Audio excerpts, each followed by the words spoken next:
Mage is a very useful class during most of the game and is pretty easy to use. However, it isn't always the perfect class for your level and sometimes it can be a bit confusing. In this video, I will tell you when and how to use the Mage class to make it easy and simple.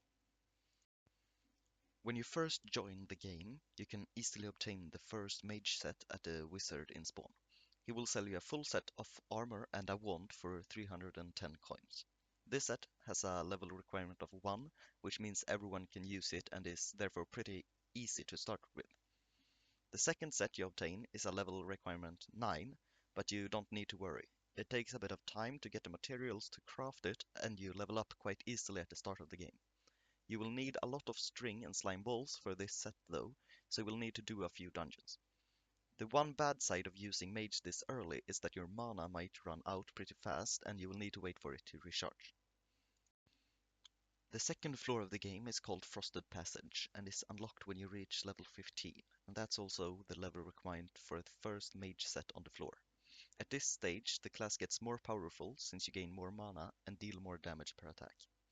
The gear is pretty easy to obtain as you only need to run some dungeons for the items you need to craft. This is also where you will start to be able to make reforges to put on your armor and weapon.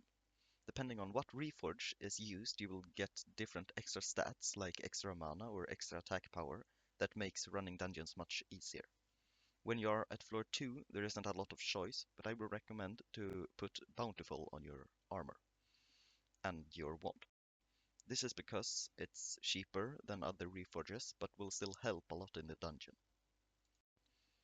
The third floor is the underground jungle, and it's at this floor Mage starts to skyrocket in damage. You're recommended to craft the last set first, but if you can't afford that, you can do an earlier set and then craft the third one. At this point, you start to deal good amount of damage, and you will also deal pretty good area of effect too. You will have enough mana to not really run out, and will be able to do dungeons easily.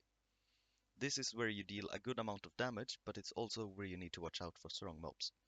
The range mobs, like skeletons, deal a huge amount of damage from this dungeon and forward, and if you're not careful, you can get sniped from the other side of the room before you can kill them. This is also the floor where it will be more accessible to craft both Arcanum and Bloody Reforges. The Bloody Reforge is a bit better since it gives a good amount of attack power and speed while the Arcanum gives mana. They are still expensive, but reforging is totally worth it. At the fourth floor, or desert, you will need to play a lot of dungeons before you manage to get the materials you need to craft the gear. I would recommend buying the second tier as the first set, since the third one is a bit more expensive, but they are pretty alike in power. It's not only the material gathering that is hard, but also the drop rates. For the Pharaoh's Blade of Power, which is the best mage weapon in the desert dungeon, you will need to defeat the boss on the hardest difficulty, and when you do, there is a 0.03% chance to drop the weapon. Now, you might think that you will just buy them, but they are known for being very expensive. But you don't need to worry, since the other mage weapons are still enough to get through the harder difficulties. Here, you will also be able to start to craft illuminated reforges, which are pretty strong since they give 125 extra mana and 5 extra attack power. You can also start to drop a reforge called Savage Reforge, which is considered to be the best reforges for mages, since it gives a good amount of attack power, defense and health. While the Savage Reforge is the best one, it is really expensive.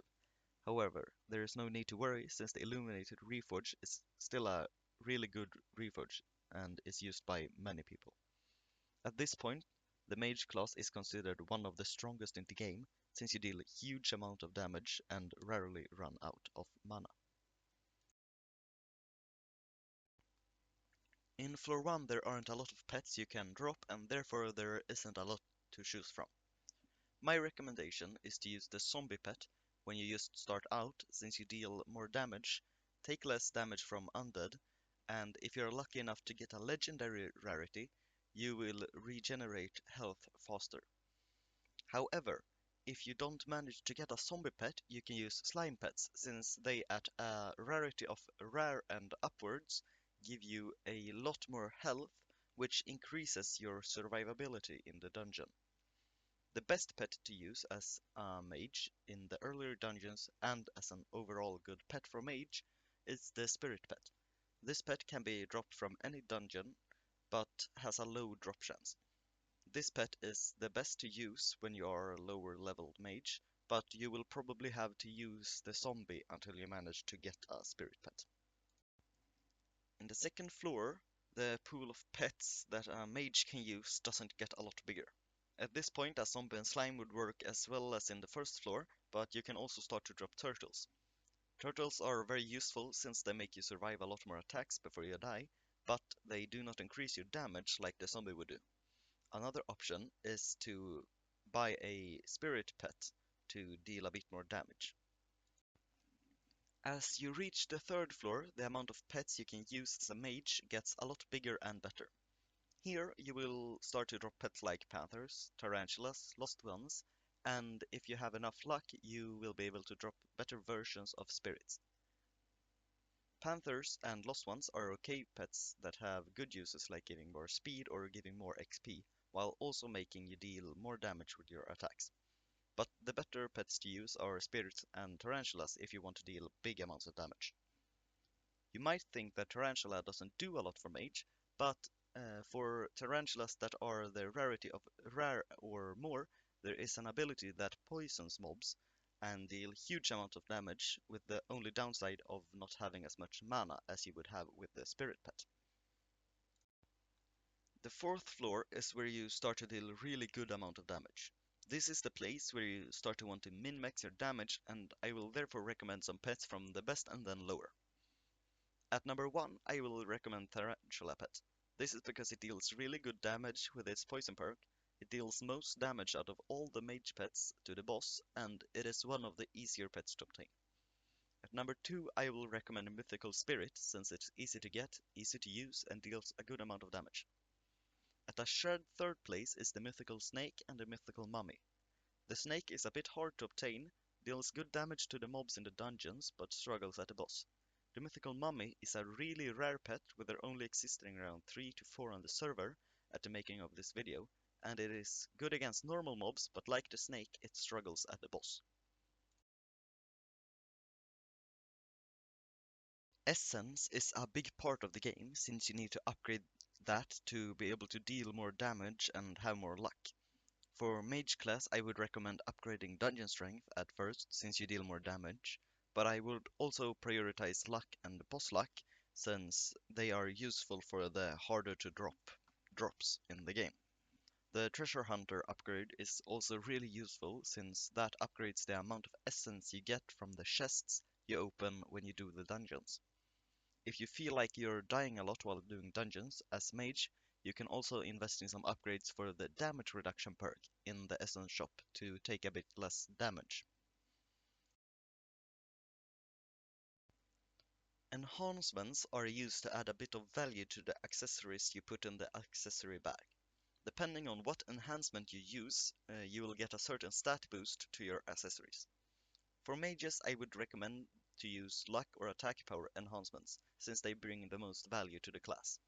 The attack power enhancements make you deal more damage, while the luck enhancements make you have more luck and you can therefore drop rarer items in the dungeons. To craft these enhancements, you will need to do a bit of fishing. The materials you use to craft the enhancements, like the enhancement core, is a treasure you will get from fishing or a drop from a fishing boss. When you first start out as a mage, you will not have a lot of normal Minecraft XP, and because of that I will try to help you understand what enchantments are worth prioritizing at first. To start off, I would recommend upgrading the Mana Saver enchantment on your weapon, since that makes you be able to attack more times before you need to wait for it to recharge. Next, I would recommend upgrading Sparking and Looting, since you always want as much luck as possible and want to kill the mobs as fast as possible before they get the chance to kill you. For armor, I recommend getting Protection and Prosperity early, since they make you survive longer in the dungeons. When you get to a new dungeon, you can enchant that kind of protection on the armor too. As an example, you shouldn't buy Desert Protection or Jungle Protection on the armor you will use in the ruined castle, since you won't use that armor when you reach the jungle or desert. The Mage is an offensive class, but you rarely get hit by mobs since you stay a few blocks back when you use the attacks. It deals good amounts of damage if you have enough mana. However, you might need to learn how to play it since it has pretty low health and is therefore weak to skeletons and other mobs that are ranged, because they will manage to attack you even if you stay a few blocks back. Thank you so much for watching the video, and I just want to mention that if you have any questions at all, you can always ask in the Minecraft chat, and people are really helpful there. Good luck with your mage journey in Dungeondodge.